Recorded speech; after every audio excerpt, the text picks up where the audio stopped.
नमस्ते दोस्तों, स्वागत है आपका मेरे चैनल में। कहानी अच्छी लगी तो वीडियो को लाइक करना ना भूलें। आज की कहानी है बेटे बेटी में कोई फ़र्क नहीं। कहानी जो दिल छू जाए।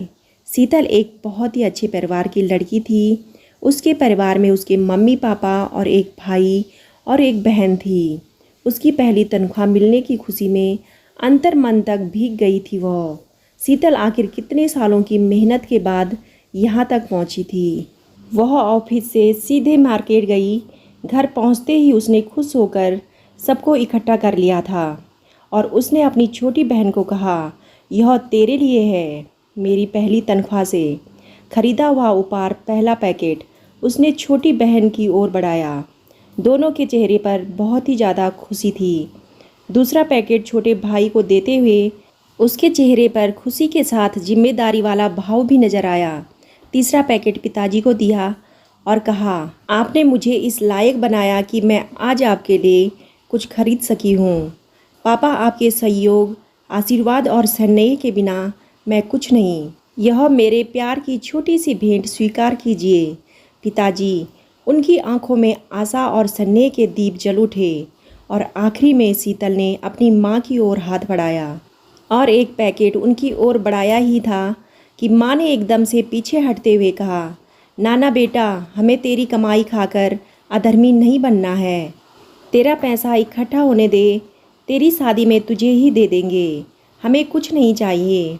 और शीतल ये सब सुनकर एकदम बुझ सी गई।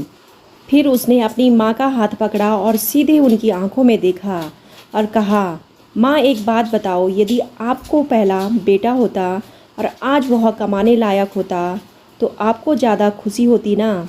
उसकी कमाई पर आप अपना हक समझती और उसके दिए उपहार पर मना भी नहीं करती। अब माँ एकटक देखती रहीं और शीतल आगे बोली, मैं लड़की हूँ तो क्या आपने मेरी शिक्षा या परवरिश में कोई कमी की या बेटे और बेटी के लिए कोई अलग भेदभाव रखे? नहीं ना। जब एक जैसा दिया है तो एक जैसा लेने में आपत्ति क्यों? शीतल थोड़ी उदास हो गई थी। शायद इसी कारण लोग बेटी नहीं बेटा चाहते हैं। माँ अचानक ही सदियों का सफ़र कर आईं। नहीं मेरी लाडो, तूने मेरी आंखें खोल दी। मेरे लिए बेटे बेटी में कोई फ़र्क नहीं। बता क्या लाई है तू मेरे लिए? और माँ ने शीतल को गले से लगा लिया और रोते हुए बोली, मेरी लाडो मेरी ताकत है। मेरी लाडो से ही सब कुछ है। कहते हैं कि बेटी का जन्म तो ईश्वर का दिया उपहार है। सौभाग्य से मिलती हैं बेटियां। जहां बेटियां बोझ समझी जाती हैं, लेकिन जिनके पास बेटियां नहीं होती हैं, कोई उनसे उनकी कद्र पूछे। ज़रूरी नहीं रोशनी चिरागों से ही हो, बेटियां भी घर में उजाला करती हैं।